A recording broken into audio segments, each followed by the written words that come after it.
2 Coríntios 5, verso 7, diz assim: porque vivemos por fé e não pelo que vemos. O que é viver por fé? Será que viver por fé é você deixar tudo, né? Deixar o trabalho, deixar sua casa, sair pelo mundo? O que é viver por fé? Obrigado, Ana Lúcia. Aqui o apóstolo Paulo, né, faz uma afirmação que nós vivemos por fé. Nós quem? Ele estava falando dele mesmo, estava falando daqueles companheiros dele ou estava falando dos cristãos em geral? Viver por fé. E aqui para a gente ter uma base mais sólida, né? O texto de 1 Coríntios, texto de Hebreus 11. Hebreus 11 vai falar sobre a fé. Nós temos aqui Hebreus 11, verso 1, a definição do que é fé. Diz assim: ora, a fé é a certeza daquilo que esperamos e a prova das coisas que não vemos. E aí, o que é viver por fé?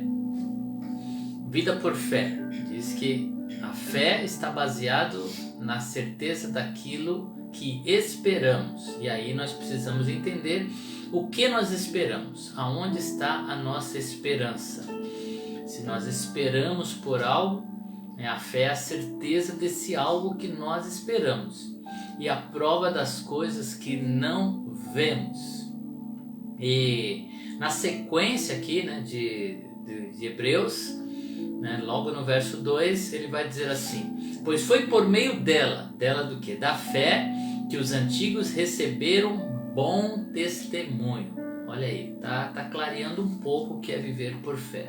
Aqui, Hebreus 11 é conhecido também como a galeria dos heróis da fé. Aqui nós vamos ver, né, vários homens de Deus que deram testemunhos por ter uma vida de fé. Então, viver por fé, né, vai nos levar a dar bom testemunho, ok? Então, uma vida por fé tem a ver com o testemunho que nós damos desta vida que vivemos. Será que viver por fé é você ser bem-sucedido no seu trabalho? Viver por fé, será que é você conseguir ter êxito em tudo aquilo que você faz? Algumas pessoas, né, quando estão passando por algum tipo de dificuldade, tem gente que diz assim: está te faltando fé, por isso que você não sai desse problema, dessa dificuldade. Será que fé, vida por fé, é uma vida com ausência de problemas, de dificuldades? O que é viver por fé? Então aqui nós vemos que na galeria dos heróis da fé havia homens que deram bom testemunho. Então, bom testemunho é dinheiro no banco, bom testemunho é saúde. O que é esse bom testemunho? E aqui nós já vamos tendo uma pista, né, do que é viver por fé. Aqui tem o relato de vários homens. Eu quero separar apenas a vida, né, de Abraão. Vamos falar de Abraão como exemplo. Mas antes eu quero ler o verso 6 de Hebreus 11, que diz assim: sem fé é impossível agradar a Deus. Então o apóstolo Paulo, ele começa, ou melhor, não é Paulo, né? O escritor aos Hebreus, pode ter sido Paulo ou outro homem de Deus, né? Mas ele diz aqui que sem fé é impossível agradar a Deus. Ele começa com um relato, né, dando testemunho de alguns homens de Deus que viveram por fé, e aí ele faz essa afirmação: sem fé é impossível agradar a Deus. Então ele está falando aqui de agradar a Deus. Bom testemunho tem a ver com agradar a Deus. Os homens que deram bom testemunho, eles agradaram a Deus. Como é que você vai agradar a Deus? E aqui também já nos ajuda a entender melhor o que é viver por fé. Viver por fé é dar bom testemunho. Dar bom testemunho é agradar a Deus. Como é que a gente vai agradar a Deus se não estivermos dentro da sua vontade e do seu querer? Como é que nós agradamos alguém sem fazer o que essa pessoa espera que nós façamos? Sem cumprir, né, a expectativa dessa pessoa. Então, viver por fé é bom testemunho que agrada a Deus. Então é para Deus. E aí nós já vamos entendendo que viver por fé tem a ver com a vontade de Deus, com aquilo que Deus planejou. Aí ele diz assim: pois quem dele se aproxima, ou seja, de Deus, precisa crer que Ele existe, Deus existe, e que recompensa aqueles que o buscam. E olha aí mais uma chave para a gente aqui. Viver por fé tem a ver com buscar a Deus. Buscar a Deus é buscar a sua vontade, entender a sua vontade, entender o seu querer. Esse texto de Hebreus 11 é muito rico. Agora vamos lá para a vida de Abraão, que começa aqui no verso 8. Olha só. Pela fé, Abraão, quando chamado, obedeceu. Obedeceu. Palavra-chave para a gente. Quando chamado. Quando é que Abraão começou a viver por fé? Quando ele foi chamado. Quando Deus disse: olha, saia da terra da sua parentela. Ele que vivia lá em Ur dos Caldeus. E Deus falou com ele. Então primeiro soou a voz de Deus, dando direção, chamando Abraão. Abraão, sai da sua terra. E quando é que Abraão começou a viver por fé? Depois de ouvir a voz de Deus, ele teve uma ação, ele obedeceu. Não dá para ter fé sem ter ouvido Deus. A fé nasce em Deus, nós vamos ver mais para frente. Então, eu ouço a Deus, quando eu obedeço a Deus, eu estou vivendo por fé. Isso é viver por fé, uma vida de obediência a Deus. Fora da vontade de Deus é impossível exercer a fé, é impossível viver, pela fé. Vida por fé tem a ver com obediência. E ele obedeceu e dirigiu-se a um lugar que mais tarde recebera como herança. Ele dirigiu-se a um lugar. Que lugar é esse? O lugar que Deus o mandou ir, embora não soubesse para onde estava indo. Então, viver por fé, em alguns momentos você não vai saber para onde está indo.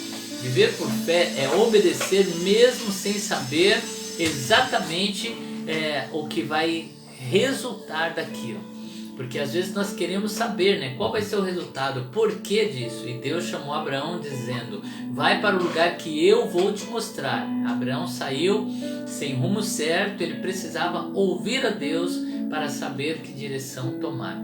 Uma vida por fé é isso, ouvir Deus para saber qual direção tomar. Ainda que você não saiba tudo a respeito do que você vai passar, você responde no primeiro chamado de Deus. Quando Deus diz: vem, você começa a ir. Mas ir para onde, Senhor? Vai indo, porque Deus no meio do caminho Ele vai te revelando. É viver por confiança, como se você estivesse com os olhos vendados, respondendo a um chamado. E à medida que você caminha, você precisa interagir com Deus para saber qual será o próximo passo. É um passo de cada vez, uma vida de confiança em Deus. Então Abraão obedeceu sem saber para onde estava indo, ele respondeu e começou a caminhar na direção que Deus tinha para ele. Olha o que diz o verso 9.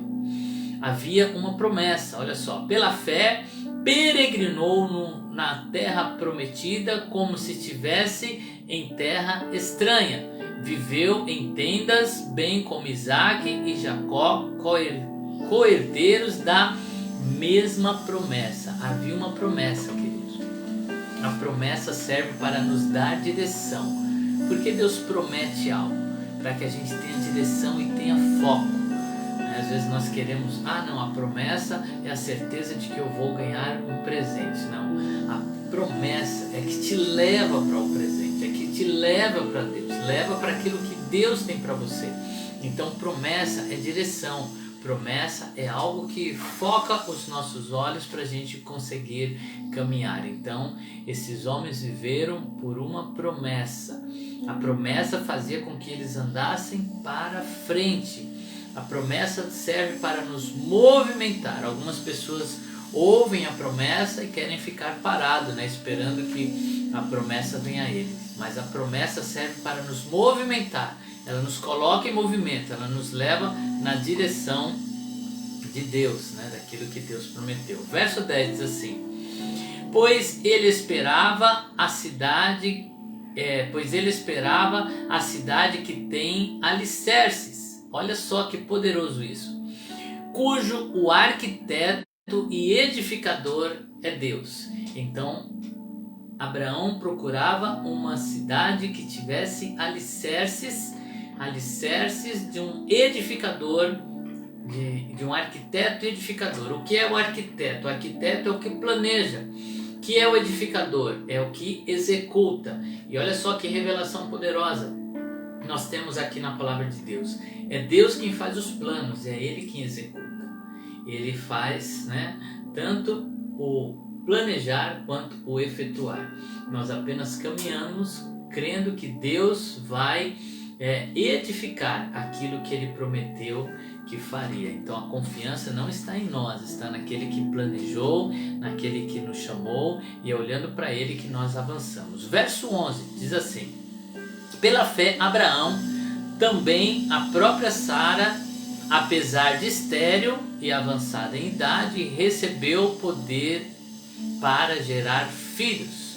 Viver por fé também é isso, é crer, né, que aquele que nos chamou, ou seja, o arquiteto, que ele é o edificador. Quando nós cremos que aquele que fez os planos, ele é poderoso para executar, aí nós temos uma confiança como teve Abraão e Sara, porque na vista humana era impossível eles gerarem filhos, pela idade avançada e por Sara ser estéril, mas eles creram naquele que falou, que ele poderia executar.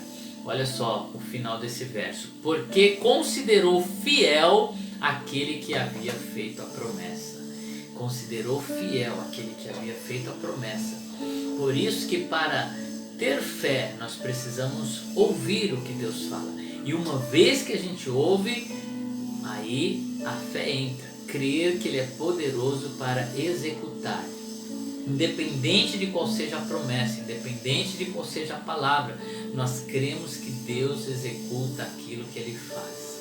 O arquiteto é o edificador, é Deus quem faz. Por isso eles avançaram, crendo na promessa que Deus lhes daria um filho, independente das condições que eles tinham. E para você que está me ouvindo aí, aquilo que Deus prometeu, Ele é fiel para cumprir. Não fique medindo, né, o tamanho da necessidade. Não é preciso isso. Você só precisa olhar para o tamanho do seu Deus, aquele que prometeu. Se Deus falou, vai se cumprir. Não sei quais são as dificuldades, as lutas que você enfrenta para crer na promessa. Talvez você esteja olhando numa vista humana e você fala: é impossível. Hoje eu vivo coisas, desfruto de coisas que Deus prometeu numa época que essas coisas eram impossíveis para mim. As promessas que Deus me fez, né, eu olhei para elas e disse: elas são maiores do que eu, mas aquele que prometeu é fiel para cumprir. Porque chegará um momento que a promessa vai ser provada. E aí você precisa ter fé naquele que prometeu. As circunstâncias vão mudar e você precisa continuar crendo naquele que prometeu. Talvez você vá olhar para a sua idade, você vai olhar para a sua saúde, você vai olhar para a sua condição financeira e você vai ser tentado a retroceder. Por isso que a fé, ela vem pelo ouvir e a crer naquele que prometeu. Então, diante da dificuldade, não deixe de crer naquele que prometeu. Verso 12 diz assim: assim, daquele homem já sem vitalidade, originaram-se descendentes tão numerosos como as estrelas do céu e tão incontáveis como a areia da praia do mar. Você sabe aqui porque o escritor aos Hebreus está citando as estrelas e a areia da praia? Porque Deus, em um momento, chama Abraão para fora da tenda e diz: olha para o céu, conta as estrelas, você pode? E Abraão, né, olhando para as estrelas, viu que era impossível contar, e Deus disse: a sua descendência será como as estrelas do céu. E assim se fez. Deus cumpriu a promessa do jeito que Ele falou que cumpriria, e que a descendência seria incontável como a areia que está na praia do mar. Quem consegue contar os grãos de areia na praia do mar. Assim, né, seria a descendência de Abraão, incontável. E Deus prometeu do jeito que Ele falou que faria. E olha só que interessante, queridos. Por isso que a fé, né, elas têm que estar enraizada no nosso coração, nas promessas de Deus, porque algumas promessas de Deus, as mais excelentes promessas de Deus, nós não veremos nessa terra. Olha o que diz o verso 13. Todos estes ainda viveram pela fé. Viveram pela fé. Presta atenção, nós estamos falando em viver pela fé. E aqui está dizendo todos esses, aqueles homens que estão sendo citados aqui em Hebreus 11, todos esses ainda viveram pela fé. E olha só o detalhe. E morreram sem receber o que tinha sido prometido. Epa, que negócio é esse? Eles viveram pela fé e morreram sem receber? Sim, a mais preciosa promessa vem, né, para o nosso coração, uma fé que vai além da morte, que vai além desta vida, que é para uma vida futura. Então eles morreram sem receber o que tinha sido prometido. Olha só, viram-na de longe e de longe a saudaram, reconhecendo que eram estrangeiros e peregrinos na terra. Então eles visualizaram de longe a promessa, mas a promessa do Senhor, da terra prometida, que nós vamos viver, do descanso, a terra que não haverá choro nem dor, esta fé tem que estar enraizada no nosso coração. Então a fé nos faz olhar para frente, nos faz olhar para a eternidade, uma pátria celeste. Olha o que diz o verso 14 e 15. Os que assim falam mostram que buscam uma pátria. Se estivessem pensando naquela de onde saíram, teriam oportunidade de voltar, mas nós não voltaremos da onde saímos, porque nós seguimos para uma pátria celestial, uma visão da eternidade. Olha o que diz o verso 16. Em vez disso, esperaram eles uma pátria melhor, isto é, a pátria celestial. Por essa razão, Deus não se envergonhou de ser chamado o Deus deles. Gente, isso aqui é muito poderoso. Pois preparou-lhes uma cidade. Deus não se envergonha de ser chamado o Deus de Abraão, de Isaac e de Jacó. Pelo contrário, várias vezes ele se apresenta assim. Deus se apresenta também, né, como o Deus de Elias, o Deus de Davi. Então Deus não se envergonha de se apresentar sendo Ele o Deus daqueles que esperam nele. Se os seus olhos estiverem na eternidade, na pátria celestial, esta mesma que Jesus disse, eu vou preparar lugar para vocês. Olha, eu estou lá preparando o seu aposento, preparando o seu lugar de descanso, estou preparando o seu lugar à mesa junto ao meu Pai. Se os nossos olhos estiverem nessa pátria celestial, a nossa fé vai nos levar além da morte para estar com Ele na eternidade. E Deus, como diz aqui, não se envergonha de dizer, eu sou o Deus de Elias, o Deus da Juliana, da Sueli, o Deus do Vitor, né? O Deus da Ivone, do seu Carlos, o Deus da Ana Lúcia, o Deus de todos aqueles que colocam toda a sua confiança nele, que se enche de fé o coração e caminham para essa pátria celeste. Versos 17 e 18. Olha só que poderoso isso, esta fé gerada, uma confiança plena em Deus, que Ele cumpre as suas promessas, nos faz ter atitudes como essa que teve Abraão. Olha só, pela fé, Abraão, quando Deus o pôs à prova. Deus só coloca à prova, né, aqueles para serem aprovados. Deus não nos põe à prova para sermos reprovados. Olha só, quando Deus o pôs à prova, ofereceu Isaac como sacrifício. Ele ofereceu a própria promessa. Gente, isso é poderoso. Deus prometeu um filho a Abraão e prometeu uma descendência vinda deste filho. E aí Abraão pega a promessa e sacrifica a promessa. Ele oferece a promessa porque ele creu naquele que prometeu. Olha só, aquele que havia recebido as promessas estava a ponto de sacrificar o seu único filho, embora Deus lhe tivesse dito. Olha só, confiando nas palavras de Deus. Por que Abraão levou o seu filho ao altar de sacrifício? Ele estava matando o filho? Não. Ele estava crendo em Deus, porque ele ouviu a Deus. Por isso que é importante ouvir para crer. Não dá para ter fé sem ouvir. Ele ouviu de Deus algo precioso. Deus falou assim: de Isaac será chamado a sua descendência. Isaac era moço ainda. Isaac não tinha se casado, não tinha gerado filhos. Como é que Deus ia tirar se havia uma promessa sobre ele, sobre uma descendência? E é crendo nessa promessa. Olha só, embora tivesse dito: por meio de Isaac a sua descendência será considerada. Então Abraão cria que ainda que ele matasse o seu filho, queimasse das cinzas, Deus poderia trazê-lo de volta, porque a promessa de Deus é fiel. Aquele que prometeu é fiel para cumprir. Não sei que promessas Deus fez para você. Existem as promessas da Bíblia Sagrada, existem promessas individuais que Deus fez para cada um de nós. Eu vou dizer para você, Deus vai cumprir. Ele é o arquiteto e Ele é o edificador. É Ele quem cumpre todas as coisas.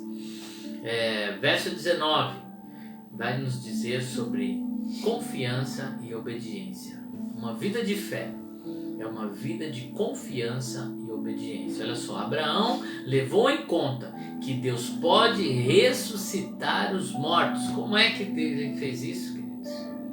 Abraão não viu nenhum morto ressuscitar, ele simplesmente creu na promessa. Se Deus falou que de Isaac seria gerada a sua descendência, Deus mandou matar, é que Deus poderia ressuscitar os mortos. E figuradamente recebeu Isaac de volta dentre os mortos. Por que figuradamente? Porque ele não chegou a executar o seu filho. Quando ele levantou o cutelo, para tirar a vida do filho, o anjo bradou do céu dizendo: Abraão, Abraão, não faças tal coisa. Eu já vi que você teme a Deus e não negaste o teu filho, o teu único filho. Por isso, olha como Deus diz: por mim mesmo jurei. Porque não há ninguém acima de Deus. Por mim mesmo jurei, diz o Senhor. E assim Deus reforça as promessas sobre a vida de Abraão. Eu quero ler mais uma referência aqui, olha, na carta que Paulo escreveu para Tito, o seu discípulo. Olha que poderoso. Tito capítulo 1, verso 1 e 2. Paulo, servo de Deus e apóstolo de Jesus Cristo, para levar os eleitos de Deus à fé e ao conhecimento da verdade. Olha só o que ele está dizendo: para levar os eleitos, nós, à fé e ao conhecimento da verdade. Fé tem a ver com conhecimento. Eu só posso executar uma fé a partir do conhecimento. Que conhecimento? Conhecimento da verdade, que conduz à piedade, A fé e o conhecimento, olha só, a fé e conhecimento que se fundamentam na esperança da vida eterna. Como nós vimos lá em Hebreus, a fé nos leva para a vida eterna. Então nós temos a fé e o conhecimento que está baseado na esperança da vida eterna, a qual Deus não mente, a qual Deus que não mente prometeu antes dos tempos eternos. Deus nos fez a promessa, Ele cumprirá. De que vale, uma fé apenas para esta vida? A fé nos leva para a eternidade. Então é isso que nos move. Sabemos que receberemos de Deus aquilo que Ele prometeu. Quero ler também 1 Coríntios 2, verso 4 e 5, diz assim: minha mensagem e minha pregação não consistem em palavras persuasivas de sabedoria, mas consistiram na demonstração do poder do Espírito, para que a fé de vocês, ou a fé que vocês têm, não se baseie na sabedoria humana. Então não é no conhecimento humano, essa coisa de pensamento positivo. Não, você tem que se concentrar e pensar e crer. Não é com base na sabedoria humana, é com base na sabedoria celestial. Porque diz aqui, a fé consiste no poder de Deus. Fé tem a ver com o poder de Deus. Por isso que nós olhamos para Deus. Ele prometeu, Ele cumpre. Ele é o arquiteto, Ele é o edificador. Então nós temos fé no poder de Deus. Por isso que nós podemos viver coisas que são além da capacidade humana. Por isso que você tem que parar de olhar para si mesmo, olhar para a sua força, olhar para o seu conhecimento, para o que você tem. Pare, olhe para Deus. A fé brota dele. Por isso que diz, quem tem falta de sabedoria, né, peça a Deus, porque Deus vai dar a sabedoria do céu. Essa sabedoria aqui que vai embasar a nossa fé. Gálatas 2:20 diz assim: fui crucificado com Cristo, assim já não sou eu quem vive, mas Cristo vive em mim. Vida pela fé é uma vida em Cristo, Cristo vivendo em nós. A vida que agora vivo no corpo, vivo pela fé no Filho de Deus. Não é fé, pensamento positivo. É fé no Filho de Deus, é fé no que Deus prometeu, é fé em Deus. Aquele que me amou e se entregou por mim. Por isso eu creio nele, confio nele, e assim eu experimento a sua boa, agradável e perfeita vontade. Consequentemente, diz Romanos 10:17, a fé vem por ouvir a mensagem, e a mensagem é ouvida mediante a palavra de Cristo. Fé vem pelo ouvir. Vida de fé é uma vida de ouvir a Deus. É uma vida de se posicionar de acordo com a palavra de Deus.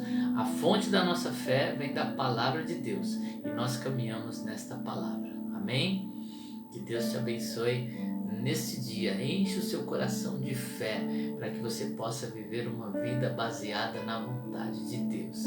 Vida por fé é uma vida de acordo com a vontade de Deus. Alguns deixaram, né, os seus trabalhos para estar integralmente no ministério, mas isso não é vida de fé, porque alguns têm que trabalhar, né, para viver fé, porque foi essa a vontade de Deus. Então, de acordo com o que Deus, né, nos dá, nós nos posicionamos. Eu estou falando do trabalho secular, né, não que não tenha trabalho, mas se posicione em Deus. A Bíblia também diz, né, que tudo que é sem fé é pecado, ou seja, tudo que não está de acordo com a vontade de Deus, que Deus não pediu para mim, ainda que seja moralmente correto, se estiver fora da vontade de Deus, se torna pecado. Viver por fé é viver de acordo com os mandamentos de Deus, com a sua vontade, com as suas promessas em vista. Amém? Vamos orar? Querido Deus, muito obrigado por esse momento devocional, esse momento com a Tua Palavra. Oh Deus, que fomos instruídos por ela a respeito de uma vida de fé, uma vida de submissão, uma vida de obediência, uma vida que está pautada no ouvir a Ti, no entender a Ti e não baseado na nossa própria vontade. Por isso, Senhor, a nossa vida de fé vem dos Teus lábios, da Sua voz. É o Senhor quem diz vai, é o Senhor quem diz fica. E a fé gerada desta obediência vai nos fazer viver uma vida de fé. Essa é a vida que queremos, Pai. Uma vida de acordo com os Teus planos, com a Tua vontade. Continue a nos conduzir, ó Pai. Continue a nos deixar sensíveis à Tua voz, porque queremos viver, Pai, em Tua presença, em nome de Jesus.